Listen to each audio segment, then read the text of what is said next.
அனைவருக்கும் வணக்கம். Welcome to Dharma academy. இந்த வீடியோவில் நம்ம பார்க்க போகிறது ஜனவரி மாதத்தில் 3ஆம் தேதிக்குண்டான கரண்ட் அஃபேர்ஸ் தான் பார்க்க போகிறோம். வீடியோவை முழுமையாக பாருங்கள். உங்களுக்கு பிடிச்சிருந்துச்சுன்னா மறக்காமல் ஒரு லைக் பண்ணிடுங்க. பிடிக்கலை அப்படின்னா டிஸ்லைக் பண்ணிவிட்டு கமெண்ட்ஸில் ஏன் பிடிக்கலை அப்படிங்கிறத சொல்லுங்கள். ஓகேங்களா? அப்போ தான் அடுத்தடுத்த வீடியோ உங்களுக்காக ரெடி பண்ண முடியும். நீங்கள் நம்ம சேனலை இது வரைக்கும் சப்ஸ்கிரைப் பண்ணலை அப்படின்னாலும் பக்கத்தில் இருக்க அந்த சப்ஸ்கிரைப் பட்டனை கிளிக் பண்ணிடுங்க. ஓகேவா? வாங்க வீடியோக்குள்ளே போகலாம்.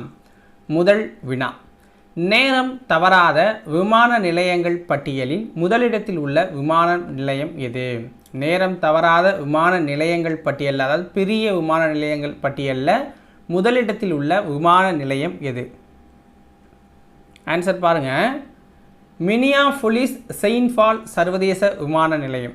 மினியாபோலிஸ் செயின்ட் பால் சர்வதேச விமான நிலையம் அப்படிங்கிறதா ஃபஸ்ட் பிளேஸில் இருக்குது. இது அமெரிக்காவை சேர்ந்த நிறுவனம். அமெரிக்கா, ஓகேங்களா? அமெரிக்காவை சேர்ந்த ஒரு நிறுவனம். ரெண்டாவது இடத்துல பார்த்தீங்க அப்படின்னா ஹைதராபாத் சர்வதேச விமான நிலையம் இருக்குது. பெங்களூரு சர்வதேச விமான நிலையம் 3ஆம் இடத்தில் இருக்குது. ஓகேங்களா?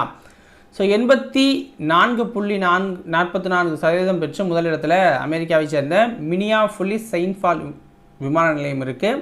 இரண்டாம் இடத்துல 84.42% வாக்குகள் பெற்று ஹைதராபாத் இருக்குது. 3ஆம் இடத்துல இருக்கிற பெங்களூர் வந்து 84.04% இருக்குது. ஓகேங்களா? அடுத்து பாருங்கள். அதுவே நடுத்தர அளவிலான விமான நிலையங்கள் பட்டியலில் ஜப்பானின் ஒசாகா சர்வதேச விமான நிலையம் தான் ஃபஸ்ட் பிளேஸில் இருக்காங்க. 90.71% வாக்குகள் பெற்று ஃபஸ்ட் பிளேஸில் இருக்காங்க. ஜப்பானோட ஒசாகா சர்வதேச விமான நிலையம் நடுத்தரமான விமான நிலையங்கள் பட்டியலில். சரியான நேரத்தில் இயங்கும் விமான நிறுவனமாக தென் அமெரிக்க நாடான கொலம்பியாவின் ஏவியன்கா ஏர்லைன்ஸ் திகழுது அப்படிங்கிறாங்க. சரியான நேரத்தில் இயங்கும் விமான நிறுவனமாக தென் அமெரிக்க நாடான கொலம்பியாவின் ஏவியன்கா ஏர்லைன்ஸ் திகழுது. குறைந்த கட்டணம் கொண்ட விமான நிலையங்கள் பட்டியலில் தென்னாப்பிரிக்காவின் சஃபயர் விமான நிலையம் ஃபஸ்ட் பிளேஸில் இருக்குது. 92.36% வாக்குகள் பெற்று தென்னாப்பிரிக்காவோட சஃபயர் விமான நிலையம் இருக்குது. குறைந்த கட்டணம் கொண்ட விமான நிலையங்கள் பட்டியலில். ஓகேங்களா? இரண்டாவது வினா, இலங்கையில் உள்நாட்டு போர் தொடர்பாக உண்மை கண்டறியும் ஆணையம் அமைக்கப்பட்டிருக்கு. அந்த ஆணையத்தின் பெயர் என்ன? இலங்கையில் உள்நாட்டு போர் தொடர்பாக உண்மை கண்டறியும் குழு அமைக்கப்படணும் அப்படின்னு நிறைய கோரிக்கைகள் இருந்துச்சு. ஸோ அதன்படி இப்போ அமைக்க போகிறோம் அப்படின்னு அரசிதழில் வெளியிட்டிருக்காங்க. ஸோ அந்த ஆணையத்தோட பெயர் என்ன வச்சுருக்காங்கன்னா, உண்மை, ஒற்றுமை, நல்லிணக்கம் 3 பேரையும் சேர்த்து தான் வச்சுருக்காங்க. இலங்கையில் உண்மை, ஒற்றுமை, நல்லிணக்கம் அப்படிங்கிற பேரில் வச்சுருக்காங்க.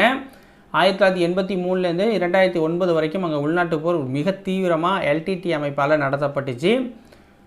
ஸோ அந்த போரில் இப்போ நிறைய விதிமீறல்கள் இருக்குது, மனித உரிமை மீறல்கள் இருக்குது அப்படிங்கிற மாதிரியான குற்றச்சாட்டுக்களை வச்சுட்டு வந்தாங்க. ஸோ இப்போ பார்த்தீங்க அப்படின்னா அதுக்குண்டான ஒரு ஆணையம் அமைச்சு அதை விசாரிக்கணும் அப்படின்னு சொல்லியிருக்காங்க இலங்கை அரசு.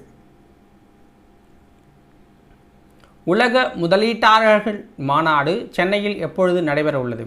உலக முதலீட்டாளர்கள் மாநாடு சென்னையில் எப்பொழுது நடக்க இருக்குது அப்படின்னா ஜனவரி 7 மற்றும் 8ஆம் தேதிகளில் நடக்க இருக்குது. $1 ட்ரில்லியன்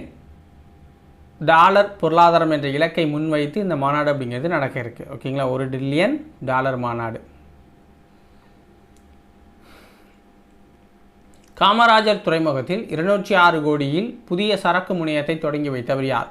காமராஜர் துறைமுகம், எண்ணூர் காமராஜர் துறைமுகத்தில் 206 கோடியில் புதிய சரக்கு முனையத்தை தொடங்கி வைத்தவர் யார் அப்படின்னு பார்த்தீங்கன்னா பிரதமர் மோடி அவர்கள் தொடங்கி வச்சுருக்காங்க. ஓகேங்களா?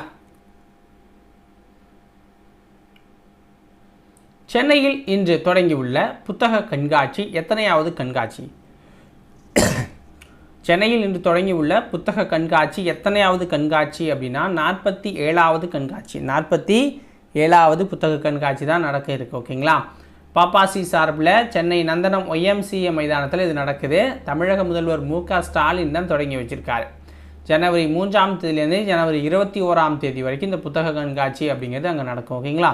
இப்போ வந்து நம்ம ரிவிஷன் பண்ணிடலாம். ஓகேவா? ஸோ ரிவிஷன்ஸ் பாருங்கள்.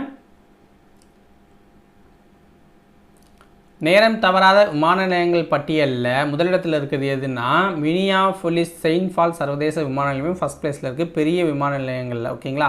ரெண்டாவது இடத்துல ஹைதராபாத் இருக்குது. 3ஆம் இடத்துல பெங்களூர் இருக்குது. அதுவே நடுத்தரம் அப்படின்னு எடுத்திங்கன்னா ஜப்பானோட ஒசாகா சர்வதேச விமான நிலையம் இருக்குது. இலங்கை உள்நாட்டு போர் தொடர்பாக உண்மை கண்டறியும் ஆணையம் அமைக்கப்பட்டிருக்கு. அந்த ஆணையத்தோட பெயர் என்னென்னா உண்மை ஒற்றுமை நல்லிணக்கம் அப்படிங்கிறது தான். உலக முதலீட்டாளர்கள் மாநாடு சென்னையில் எப்போது நடைபெறும்னா ஜனவரி 7 மற்றும் 8ஆம் தேதி நடைபெறும். காமராஜர் துறைமுகத்தில் 206 கோடியில் புதிய சரக்கு முனையத்தை தொடங்கி வைத்தவர் யாருன்னா பிரதமர் நரேந்திர மோடி அவர்கள். சென்னையில் இன்று தொடங்கியுள்ள, இன்று மீன்ஸ் ஜனவரி 3ஆம் தேதி தொடங்கியுள்ள புத்தக கண்காட்சி எத்தனையாவது கண்காட்சி அப்படின்னு பார்த்தீங்கன்னா 47வது கண்காட்சி. தமிழக முதல்வர் மு க ஸ்டாலின் தான் தொடங்கி வச்சார். பாப்பாசி சார்பில் இது நடக்குது. ஓகேங்களா?